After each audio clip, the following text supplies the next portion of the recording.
নমস্কার বন্ধুরা, সুনিতার হেসেলে সবাইকে স্বাগত। আজ আপনাদের সঙ্গে শেয়ার করব স্টাফ আলুর দম।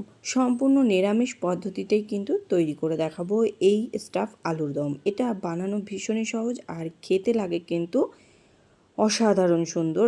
এমনি আলুর দমের থেকে এই আলুর দম একটু আলাদা। চলুন তাহলে রেসিপিটি শুরু করি। এখানে দেখুন আমি 1 কেজি আলু নিয়েছি। আলুগুলোকে খুব ভালো করে খোসা ছাড়িয়ে আমি এইভাবে একটা চামচ দিয়ে আলুর ভেতর থেকে যে আলুগুলো আছে সেই আলুগুলোকে কিন্তু বার করে নিয়ে একটা খোলের মতো তৈরি করে নিয়েছি।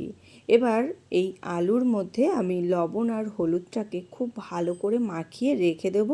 এবার এটা রাখতে রাখতে এর মধ্যে আমি যে আলুর ভেতরে যে স্টাফটা পুরটা ভরবো সেই পুরটাকে রেডি করে নিচ্ছি।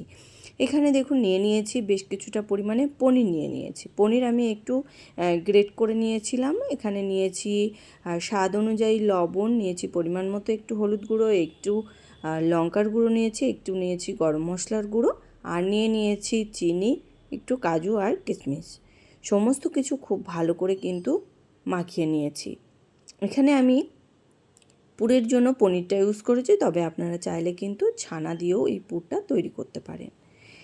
ওভেনে একটা কড়াই বসিয়ে দিয়ে তাতে বেশ কিছুটা পরিমাণে সাদা তেল দিয়ে দিয়েছি। তেলটা বেশ ভালো মতো গরম হয়ে গেলে এর মধ্যে লবণ হলুদ মাখিয়ে রাখা আলুগুলোকে দিয়ে দেব। এবার আলুগুলোকে একটু নাড়াচাড়া করতে করতে বেশ একটু লালচে রং ধরিয়ে ভেজে নেব। একবারে কিন্তু নরম করে ভাজবো না, ওই 80% কি 70%-এর মতো সিদ্ধ হবে আলুগুলো। সেরকম অবস্থাতেই কিন্তু আলুগুলোকে আমরা নামিয়ে নেব। এখানে আমি সেদ্ধ করে কিন্তু আলুর দমটা বানাবো না। আপনারা চাইলে কিন্তু সেদ্ধ করেও বানাতে পারেন, তবে সেদ্ধ করে বানালে আলুর দমটা খেতে কিন্তু ততটা টেস্ট লাগে না। এখানে গুলো ভাজা হয়ে গেছে। আলুগুলোকে এবার একটা পাত্রে তুলে নেব। তুলে নিয়ে ঠান্ডা করতে দেব। আলু ঠান্ডা হতে হতে মশলা তৈরি করে নেব। তার জন্য এখানে নিয়েছি বেশ কিছুটা পরিমাণে আদা, কয়েকটা কাজু বাদাম, 1 চামচ পোস্ত, নিয়েছি 2টো কাঁচা লঙ্কা, নিয়েছি 1 চামচ চালমগজ, আর দিয়ে দিয়েছি অর্ধেকটা পরিমাণে টমেটো। এই মশলার মধ্যেই দিয়ে দেব 2 টেবিল চামচ পরিমাণে গুঁড়ো দুধ। সমস্ত কিছু একটা মসৃণ পেস্ট তৈরি করে নিয়েছি। গুঁড়ো দুধটা ইউজ করলে বেশ একটা ক্রিমি টেক্সচার হয় আর গ্রেভির টেস্টটাও কিন্তু ভীষণ ভালো আসে। সেই কারণে আমি এখানে 2 চামচের মতো গুঁড়ো দুধ ইউজ করেছি। এখানে দেখুন আমাদের আলুগুলোও এর মধ্যে ঠান্ডা হয়ে গেছে। এবার আলুগুলোর মধ্যে এইভাবে আমি যে পুরটা রেডি করে রেখেছিলাম সেই পুরটা কিন্তু নিয়ে নেব। সমস্ত আলুর ভিতরে কিন্তু একই রকমভাবেই এই পুরটা ভেতরে দিয়ে দেব। দেখুন এখানে একই রকমভাবেই কিন্তু আমি সমস্ত আলুর ভিতরে এই পনিরের পুরটাকে রেডি করে নিয়েছি। সমস্ত আলুগুলো আমার রেডি করে নেওয়া হয়ে গেছে। এবার ওভেনে একটা কড়াই বসিয়ে দিয়েছি। আলু ভাজার যে তেলটা ছিল সেই তেলেই কিন্তু রান্নাটা করব। এখানে আমি দিয়ে দিয়েছি তেলের মধ্যে স্বাদ অনুযায়ী একটু লবণ, দিয়েছি পরিমাণ মতো হলুদ গুঁড়ো আর একটু কাশ্মীরি লঙ্কার গুঁড়ো। সমস্ত কিছু তেলের মধ্যে একটু নাড়াচাড়া করে নিয়ে যে মশলাটা আমরা রেডি করে রেখেছিলাম সেই মশলাটা এবার এখানে দিয়ে দিয়েছি। খুব ভালো করে কিন্তু একটু মশলাটাকে কষিয়ে নিতে হবে। এখানে মশলাটা বেশ ভালো মতো কষানো হয়ে গেছে। মশলা থেকে খুব সুন্দরভাবেই তেলটা ছাড়তে শুরু করেছে।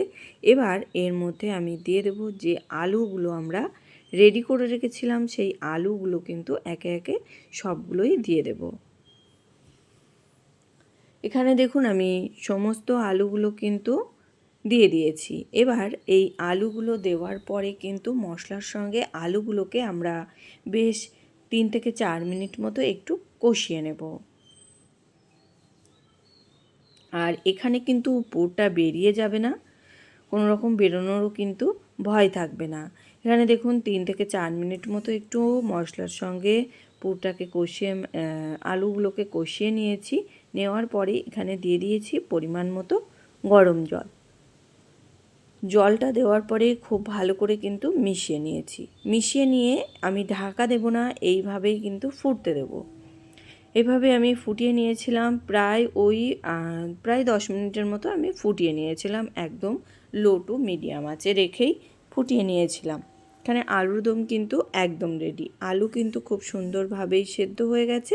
এবার উপর থেকে ছড়িয়ে দেবো একটু শাহি গরম মশলা গুঁড়ো, আর দিয়ে দেবো ওই 1 টেবিল চামচ পরিমাণে ঘি। মানে গরম মশলা আর ঘিটা না দিলে কিন্তু আলুর দমের টেস্টটা ভালো আসে না। সে কারণে এখানে উপর থেকে একটু গরম মশলা গুঁড়ো আর একটু ঘি ছড়িয়ে দিয়েছি। খুব ভালো করে কিন্তু একটু মিশিয়ে নেব।